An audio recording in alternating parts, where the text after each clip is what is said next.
আসসালামু আলাইকুম, আশা করি সবাই ভালো আছেন। আজকে কথা বলবো আইএলটিএস রাইটিং টাস্ক 1 এ আমরা কিভাবে ভালো করতে পারি এবং এইখানে যে গাইডলাইন ফর্মুলা আছে সেই ব্যাপার নিয়ে। শুরুতে দেখুন, আইএলটিএস রাইটিং টাস্ক 1 এ আমাদের টপিক বেসড যে আলোচনা করব সেখানে আমরা টাইপ অফ কোশ্চেনস কি হবে সেই ব্যাপারে কথা বলবো, আমাদের স্টাডি ম্যাটেরিয়ালস কি হবে সেইটা, এক্সাম স্ট্র্যাটেজি কি হবে ওই ব্যাপারটা, এবং ফাইনালি যে ব্যাপার নিয়ে কথা বলবো সেটা হচ্ছে আপনাকে কি কি অনুসরণ করে একটা ভালো ব্যান্ড স্কোর নিয়ে আসতে পারবেন আইএলটিএস এ সেই ব্যাপার নিয়ে। ওকে, সো ফার্স্ট অফ অল আমরা একটু দেখি যে আইএলটিএস রাইটিং টাস্ক 1 এ আমাদের হচ্ছে এই জায়গায় দুইটা ইনস্ট্রাকশন লেখা আছে, একটু খেয়াল করলে দেখতে পাই আমরা। এইখানে বলা আছে 150 ওয়ার্ডস এবং এইখানে বলা আছে 20 মিনিটস। অর্থাৎ আপনাকে যখন আইএলটিএস রাইটিং টাস্ক 1 এ কোশ্চেন দিবে আপনার কাছে ওরা 150 ওয়ার্ডের মিনিমাম অ্যাট লিস্ট আপনি 150 ওয়ার্ড কভার করবেন ওই ধরনের একটা ইনস্ট্রাকশন দেওয়া থাকে এবং আপনাকে বলবে 20 মিনিটস এ। সো আমরা চেষ্টা করব 20 মিনিটস এর মধ্যে লেখার জন্য, বড়জোর 25 মিনিটস, বিকজ 1 ঘন্টার মধ্যে আপনাকে রাইটিং টাস্ক 1 ও লিখতে হবে, রাইটিং টাস্ক 2 ও লিখতে হবে, দুইটাই কভার করতে হবে। সো আপনাকে অবশ্যই টাইমের উপর বেস করে কিন্তু এখানে একটা গেম খেলতে হবে। সো এইজন্য রাইটিং টাস্ক 1 এ খুব বেশি লেখা যাবে না। ওকে, আচ্ছা, এরপর আমাদের ফরম্যাটটা কি রকম হবে, আমরা যে রাইটিং টাস্ক 1 লিখবো এটা কয় প্যারাগ্রাফে লিখবো বা ফরম্যাটটা কি ধরনের দাঁড়াবে। একটু যদি আমরা খেয়াল করি আমাদের ফরম্যাটের ক্ষেত্রে ফার্স্টে আমরা ইন্ট্রোডাকশন দিয়ে শুরু করব, সেকেন্ড হচ্ছে আমরা ওভারভিউ ইউজ করব, থার্ড হচ্ছে বডি প্যারাগ্রাফ 1, ফোর্থ হচ্ছে body paragraph 2। I repeat, introduction, overview, body paragraph 1, body paragraph 2।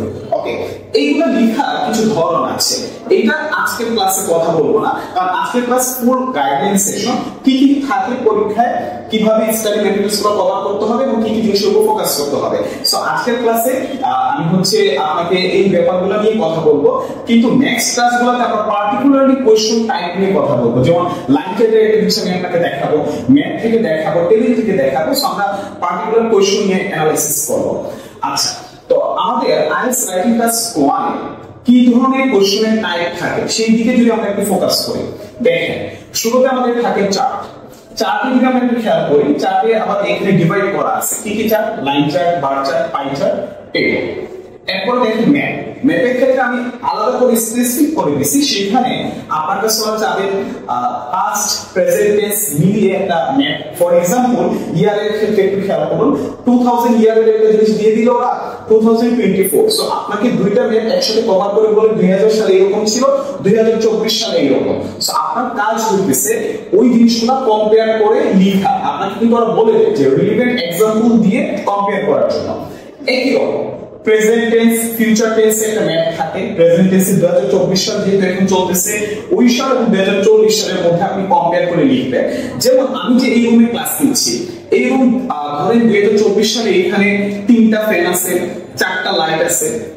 এখন 2040 সালে সেম রুমে আছে, বাট এইখানে ধরেন 3টা ফ্যানের বদলে আমরা হচ্ছে 2টা এসি দিয়ে দিলাম, লাইটের বদলে আমরা একটু ডিফারেন্ট ভাবে 4টা লাইটের বদলে 3টা অন্যরকম লাইট দিলাম, বা আমরা উপর থেকে, মানে আমার কথা হচ্ছে সেম রুমে আছে, আমরা হচ্ছে এইখানে অনেক কিছু অ্যাড করতেছি, অনেক কিছু সরায় ফেলতেছি। এই যে তুলনাটা, এই যে চেঞ্জেসটা, এই জিনিসগুলো ওরা কিন্তু বলে দেয় এবং আপনাকে ওইভাবেই জিনিসগুলোকে আইডেন্টিফাই করে লিখতে হবে। ওকে, আচ্ছা, এরপর দেখেন আরেকটা টাইপ হচ্ছে পাস্ট এবং ফিউচার টেন্স নিয়ে।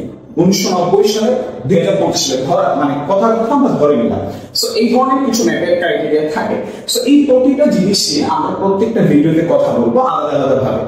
আচ্ছা, এরপরে দেখুন আরেকটা জিনিস যেটাকে আমরা অনেকেই প্রসেস বলি, ডায়াগ্রাম বলি। প্রসেস ডায়াগ্রামে আমরা সাধারণত এইখানে যে ধরনের কোশ্চেনগুলো এসে থাকে, এইখানে আমরা একটু দেখি যে ন্যাচারাল টাইপের কোশ্চেন থাকে, আর্টিফিশিয়াল টাইপের কোশ্চেন থাকে, এবং ন্যাচারাল এবং আর্টিফিশিয়ালে ওইখানে অনেকেই প্যাচ লাগায়। সো আমরা এই জায়গাটাকে একটু হাইড করি, এই জায়গাটা আমরা জাস্ট একটু শুনলাম, বাট এইখানে আমি দেখেন 3টা আমি কোশ্চেন নিয়ে লিখছি। 3টা কোশ্চেনের মধ্যে যেমন ওরা হচ্ছে প্রসেসের ক্ষেত্রে উপরে লিখে দেয় how plastic bottles are made, এটা একটা কোশ্চেন পরীক্ষায় আসা, কেমব্রিজ বইয়ে আছে। আবার দেখেন how sugar is produced from sugar কেন। ওকে, আবার দেখেন biofuel production, how ethanol is made. So এই যে কোশ্চেনের ভেরিয়েশনগুলো প্রসেসে এইভাবে থাকে। এখন আপনি এখানে দেখে বুঝতে পারবেন না কোনটা ন্যাচারাল কোনটা আর্টিফিশিয়াল, যদি আপনার থট প্রসেসটা একটু ডিফারেন্ট না হয়। যেমন প্লাস্টিক বোতলস, এটা বুঝাই যাচ্ছে এটা একটা আর্টিফিশিয়াল জিনিস, বা সুগার কেন থেকে সুগার, এটা বোঝা যাচ্ছে আর্টিফিশিয়াল জিনিস। বাট আমরা আরেকটু স্পেসিফিক করে যদি আগে আমরা দুইটা জিনিস সম্পর্কে একটু ফোকাস করব, সেটা হচ্ছে সাইক্লিক প্রসেস আর একটা হচ্ছে নন সাইক্লিক প্রসেস। আমি লিখে দিলাম সাইক্লিক, নন সাইক্লিক। ওকে, তো এই সাইক্লিক প্রসেস কি রকম, নন সাইক্লিক কি রকম, এগুলো ডিটেইলস হচ্ছে প্রসেসের ক্লাসে আমরা আলোচনা করব। ওকে, আজকে আমরা টাইপগুলো দেখি। আরেকটা টাইপ যেটা, এই সবগুলা মিলে একটা জগা কিছু টাইপ থাকে, বেসিক্যালি চার্টের উপর বেস করে একটা টাইপ থাকে। এগুলোর মধ্যে করে একটা জগা কিছু টাইপ দেখলেন, এইখানে দেখলেন টাইপগুলো। চার্টগুলো আমরা জানি যে চার্টের মধ্যে আছে line chart, bar chart, pie chart, table. এই চার্টের উপর বেস করে আরেকটা বেসিক চার্ট থাকে। মিক্স চার্টে কি রকম থাকে, ধরেন দুইটা চার্ট একসাথে দিল, উপরে থাকলো লাইন চার্ট, নিচে থাকলো বার চার্ট, অথবা উপরে থাকলো বার চার্ট, নিচে থাকলো টেবিল। এগুলা করে কম্পেয়ার করে আপনাকে লিখতে বলবে। সো এই মিক্স চার্ট হইতেছে এটার একটা এক্সটেন্ডেড ভার্সন। স্যার আহামরি অন্য কিছু না, এটা যখন আপনি শিখে ফেলতে পারবেন, আপনি মিক্স চার্টটাও ইজিলি পাবেন। এইখানে মজার কথা বা আশীর্বাদের ব্যাপার যেটা, আপনি অনেকগুলো টাইপ দেখে এখানে ভরকে যেতে পারেন, মানে আপনার কাছে ভয় লাগতে পারে যে অনেকগুলো টাইপ না। আপনি একটা চার্টের জন্য আলাদা করছেন। আমি যখন ক্লাসে একটা চার্ট নিয়ে কথা বলবো, ওই একটা চার্টের রিলেভেন্ট আপনি এই চার্টে কিন্তু কভার হয়ে যাবে। মানে জাস্ট একটা সেগমেন্ট নিয়ে যখন কথা বলবো, আমি একটা ফর্মুলা দাঁড় করায় ফেলবো, একটা ফরমেশন আপনাকে দিয়ে দেব, ওই ফরমেশনের উপর বেস করে আপনি চার্টে এক ফরমেটে শিখে ফেলতে পারবেন। ওকে, আবার দেখেন, আপনি যখন ম্যাপে আসবেন, আমি এমন একটা ম্যাপ আপনাকে দেখাবো, ওই একটা ম্যাপের মাধ্যমে আপনি বাকি কোনটা কভার করে ফেলতে পারবেন। প্রসেসে সেম, আমি যখন আপনাকে সাইক্লিক প্রসেসটা দেখাবো, সাইক্লিক প্রসেসের আন্ডারে যা থাকে আপনি কভার করতে পারবেন, নন সাইক্লিক প্রসেসের আন্ডারে যা থাকে না আপনি কভার করতে পারবেন। ওকে, এবার আপনি বলতে পারেন যে ভাই সবই তো উত্তর টাইপ অফ কোশ্চেনস গুলো এইভাবে থাকে, এই জিনিসগুলো নিয়ে আমরা কথা বলবো, গাইডলাইন ভিডিওর বাইরেও কথা বলবো। তাহলে আমাদের স্টাডি মেটেরিয়ালস কি আমরা কোথা থেকে পড়ব, এটা সবারই একটা কোশ্চেন থাকে। স্টাডি মেটেরিয়ালস ক্ষেত্রে আমি এখানে দেখেন তিনটা লিখে রাখছি। এইটা মোর দেন না, আপনি যদি ফলো করতে পারেন। এইখানে আছে কি আইএলটিএস রাইটিং ক্লাস 1+2 এর রাচেল নিচে ছোট একটা বই আছে, ওই বইটা আপনি একটা সর্বজন গৃহীত বই, ওই বইটা আপনি নিতে পারেন। রাচেল মিচেল স্যারের লেখা রাইটিং ক্লাস 1+2 এর বই। সেকেন্ড হচ্ছে আইএলটিএস একটা ইউটিউব চ্যানেল আছে, ওদের হচ্ছে ওয়েবসাইট আছে, ওদের ব্লগে লেখাগুলো দেখতে পারেন, ইউটিউবের ভিডিওগুলো দেখতে পারেন, ওইটা আপনাকে মোর দেন ইনাফ হেল্প করার জন্য। আইএলটিএস অ্যাডভান্টেজেরও সেম, ইউটিউবের ভিডিও দেখতে পারেন, ওদের ব্লগে কিছু লেখা আছে, আপনার হচ্ছে রাইটিং ক্লাস 1 নিয়ে। এই জিনিসগুলো যখন আপনি কভার করে ফেলতে পারবেন, আপনার হচ্ছে রাইটিং ক্লাস নিয়ে আর কোনো সমস্যা থাকবে না, এবং স্টাডি মেটেরিয়ালস হিসেবে আপনি কোঅপারেট করবে এই জিনিসগুলো। ওকে, সো এইবার আমরা খেয়াল করব আমাদের ফাইনাল যে পোরশনটা, যে রাইটিং ক্লাস পড়া আমাদেরকে কি অবশ্যই মানতে হবে বা কি ফলো করা লাগবে। ফার্স্ট অফ অল দেখুন, আমরা কোনোভাবে টেমপ্লেট ইউজ করব না। রাইটিং ক্লাস 1 কি হবে, রাইটিং ক্লাস 1 আপনাদের একটা ফিগার ওরা দিয়ে দেয়, একটা ছবি দিয়ে দেয়, ওই ছবিটা আপনি সুন্দর করে ওদের সেন্টেন্সের মাধ্যমে লিখে দিবেন, তাই না? সো আপনি যদি এইখানে টেমপ্লেট ইউজ করেন, জিনিসটা আসলে সবকিছু কোশ্চেনে দেওয়াই আছে, আপনি দেখে জাস্ট ইংলিশে লিখবেন। সো ওইখানে টেমপ্লেট ইউজ করা মানে আপনার ব্যান্ড স্কোর আপনি নিজ হাতে নিজে হত্যা করে ফেলা। সো আপনি ব্যান্ড স্কোরটাকে নষ্ট করবেন না, এই জন্য টেমপ্লেটে কখনোই যাবেন না। ওকে, এরপর হচ্ছে আপনাকে লিঙ্কার ইউজ করা শিখতে হবে। লিঙ্কার হচ্ছে ওয়ান কাইন্ড অফ গয়না বা অলংকারের মতো, আপনি লিখে যত সুন্দর করে রিপ্রেজেন্ট করতে পারবেন লিঙ্কারের মাধ্যমে, আপনার লেখাটা তত সুন্দর হবে।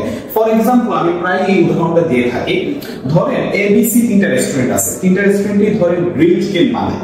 গ্রিল চিকেনের মধ্যে দেখা যাচ্ছে এর গ্রিল চিকেনটা অনেক ভালো, টেস্টি, খাইতে মজা লাগে, সবাই আমরা খেতে যাই কম্পারেটিভলি বি এবং সি থেকে। কিন্তু তিনটার মেইন উপাদান হচ্ছে গ্রিল চিকেনটা, কিন্তু ওই চিকেনটা এটা এত সুন্দর করে রিপ্রেজেন্ট করতেছে, এটা এত সুন্দর করে এটা রান্না করতেছে, যার কারণে আপনার ভালো লাগতেছে, যেখানে বিসিটা ভালো লাগে না।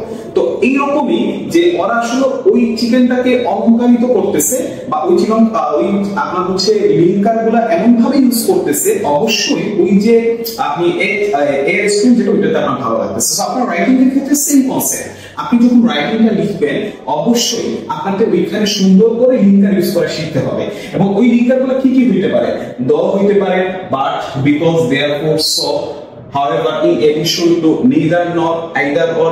So এই যে লিঙ্কারস গুলো আপনি যখন শিখে ফেলতে পারবেন, besides, so এই লিঙ্কারস গুলো আপনি যখন শিখে ফেলতে পারবেন কিভাবে ইউজ করতে হয়, আপনার লেখাটা অনেক আপার লেভেলে চলে যাবে। সো আমাদের অবশ্যই মাথায় রাখা লাগবে লিঙ্কার ইউজ করাটা। এবং এই জিনিসগুলো আমরা আমাদের প্রতিটি রাইটিং এর পরে হচ্ছে যে রাইটিং ক্লাসগুলো হবে, প্রতিটি রাইটিং ক্লাস কোন টপিক নিয়ে, ওই টপিকগুলোকে আমরা হচ্ছে প্রতিটি ব্যাপার নিয়ে কথা বলবো। এরপর হচ্ছে read at least 2 simple answers in a day। একদিন আপনাকে দুইটা সিম্পল অ্যান্সার করতে হবে। দেখেন আপনি ভালো রাইটার তখনই হইতে পারবেন যখন আপনি একজন ভালো রিডার হবেন। আপনি যদি ভালো রিডার হইতে মানে ভালো রাইটার হইতে চান, আপনাকে ভালো রিডার হওয়া লাগবে এবং এই জন্য আপনাকে পড়তে হবে এবং ভালো জিনিসই করতে হবে। এইখানে আপনাকে প্রপার অ্যানালাইসিস করে করতে হবে যে কিভাবে এই সেন্টেন্স থেকে ওই সেন্টেন্সে আসছে, কিভাবে একটা কোহেরেন্স কোহেশন মিল রেখে গেছে, লেক্সিক্যাল রিসোর্স কিভাবে হইছে, গ্রামাটিক্যাল ওয়েটের ইকুয়েশন কিভাবে হইছে। সো এই জিনিসগুলো যখন আপনি ফলো করবেন আপনার রাইটিংটা অবভিয়াসলি ভালো হবে। এবং আরেকটা ইম্পর্টেন্ট জিনিস যেটা কেমব্রিজ বইয়ের পিছনে দেখেন, ক্যান্ডিডেটস এর লেখা আছে, ক্যান্ডিডেটস যে লিখছে ওইটা লেখা আছে এবং এক্সামিনার্স কমেন্ট দেওয়া আছে। অর্থাৎ আমার আপনার মতো একজন ক্যান্ডিডেটস লিখে দিয়েছে এবং এক্সামিনার ওইটা দেখে ইভালুয়েশন করছে। তো এক্সামিনার ইভালুয়েশনে আপনি দেখেন ওনারা হচ্ছে শুরুতে গুড জিনিসগুলো বলে, মানে ওদের এটিকেটটা এত সুন্দর যে আপনার শুরুতে গুণগুলো বলতেছে তারপর দোষগুলো ধরায় দিচ্ছে। সো আপনি যখন ওই রাইটিংগুলো পড়বেন প্রত্যেকটা ক্যান্ডিডেট বইয়ের পিছনে দেখে ব্যান্ড স্কোর সহ দেওয়া আছে যে ক্যান্ডিডেটস এর লেখা দেওয়া আছে, লেখাটা আপনি পড়লেন ওই লেখাতে কি কি জিনিস সুন্দর করে লিখছেন ওইটাও এক্সামিনার বলে দেন, কি কি জিনিস ভুল লেখা আছে ওইটাও ধরায় আছে। সো আপনি ওইটা মাস্ট ফলো করবেন বা ওই জিনিসগুলো পড়বেন, দেখবেন আপনার মন থেকে অনেক ভালো লাগা কাজ করবে, আপনার কনফিডেন্স বুস্ট হবে এবং আপনার লেখাটা আরো সুন্দর হবে। সো আপনাকে অবশ্যই এই জিনিসগুলোর প্রতি নজর রাখা লাগবে।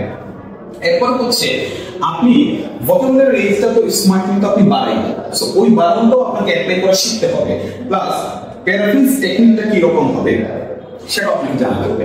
প্যারাফ্রেজের মধ্যে দেখা যায় গ্রামার চেঞ্জ করে, মানে ভয়েস চেঞ্জ করে প্যারাফ্রেজ করা যায়, পার্টস অফ স্পিচ চেঞ্জ করে প্যারাফ্রেজ করা যায়, ভোকাবুলারি চেঞ্জ করে প্যারাফ্রেজ করা যায়। সো এই প্যারাফ্রেজের টেকনিকগুলো যখন আপনি শিখে ফেলতে পারবেন তখন আপনার রাইটিং আলহামদুলিল্লাহ অনেক ভালো হয়ে যাবে।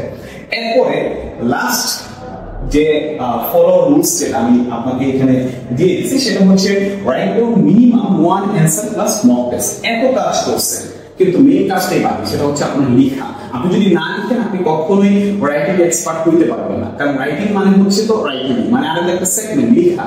এখানে আপনি লিসেনিং করলেন, রিডিং করলেন, স্পিকিং করলেন, সামহাউ সবই করলেন, বাট রাইটিং না করা মানে হইতেছে আপনি পড়লেন ওইটা রিডিং, বাট ওইটা যখন আপনি খাতায় লিপিবদ্ধ করবেন তখনই রাইটিং। সো আপনাকে লিখতে হবে মাস্ট।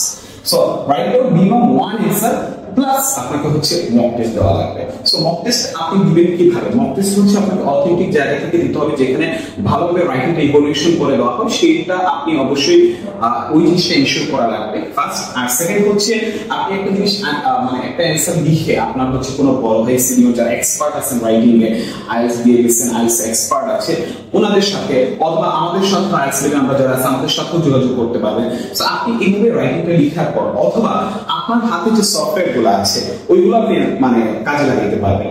আপনি ওয়েবসাইটে ঢুকে গ্রামারটির মাধ্যমে কাজে লাগাতে পারবেন, তারপর হচ্ছে আপনি কুইল বোর্ডে যাইতে পারবেন। সো এইরকম জিনিসগুলো দিয়ে আপনি হচ্ছে আপনার রাইটিংটা মোটামুটি লেভেলে স্পেলিং যাতে ভুল না হয়, অনেকেই মেজর প্রবলেম করে স্পেলিং ভুল করে ফেলে, এইগুলো যাতে আপনি এলিমিনেট করতে পারেন। আর আপনি হচ্ছে প্রপার হেল্পের মাধ্যমে, প্রপার একজন আইএলটিএস ট্রেনারের মাধ্যমে আপনার রাইটিংটা চেক করে নিতে হবে। সো আপনি যতক্ষণ পর্যন্ত রাইটিংটা চেক করবেন এই কাজগুলো ঠিক রাখার পর আপনি যদি এই কাজটা ঠিকঠাক না করতে পারেন আপনার রাইটিং কিন্তু ইমপ্রুভ হবে না। সো এইখানে আমি কোর পয়েন্ট যেগুলো ওইগুলো আপনাকে বলে দিচ্ছি। সো ওভারঅল যদি আমি সামারি বলি কিভাবে আমাদের পড়াশোনা করতে হবে বা প্রথম হচ্ছে কি কি কোশ্চেন থাকে সেটা আমরা দেখলাম, কই থেকে পড়ালেখা করতে হবে সেই জিনিসগুলো আমরা দেখলাম এবং আমাদেরকে কি ফলো করা লাগবে সেই জিনিসগুলো আমি আপনাদের বলে দিলাম। এবার আপনাদের কাজ হচ্ছে জটপট যে জিনিসগুলো বলছি এগুলো নিয়ে বসে যাওয়া এবং আমাদের হচ্ছে প্রতিটা রাইটিং ক্লাস 1 এর যে ক্যাটাগরি আমরা দেখে আসছি, যে ক্যাটাগরি আমি ক্লাসে আজকে আপনাকে দেখালাম সবগুলো ক্যাটাগরি নিয়ে আমরা কথা বলবো। সো এই ভিডিও যদি ভালো লেগে থাকে অবশ্যই লাইক করবেন আর শেয়ার করবেন এবং আমাদের আইএলটিএস লেভেলের যে আমাদের ইউটিউব চ্যানেলটা আছে ওটাও সাবস্ক্রাইব করতে ভুলবেন না। আর আপনাদের দিক থেকে যদি কোনো কোয়েশ্চেন থাকে অবশ্যই কমেন্ট সেকশনে বলে দিবেন, আমরা আপনাদের কোয়েশ্চেনগুলো নিব এবং আমরা আপনাদের কোয়েশ্চেনগুলোর অ্যানালাইসিস করে আপনাদের যে চাহিদা আছে বা আপনারা যা চাচ্ছেন সেগুলো অবশ্যই কমেন্ট সেকশনে বলে দিবেন, আমরা ওইভাবে আপনাদের জন্য ইফেক্টিভ ভিডিওগুলো নিয়ে হাজির হব। তো সবাই ভালো থাকবেন, সুস্থ থাকবেন, আমার জন্য দোয়া করবেন, আইএলটিএস লেভেলের সাথে থাকুন। ধন্যবাদ।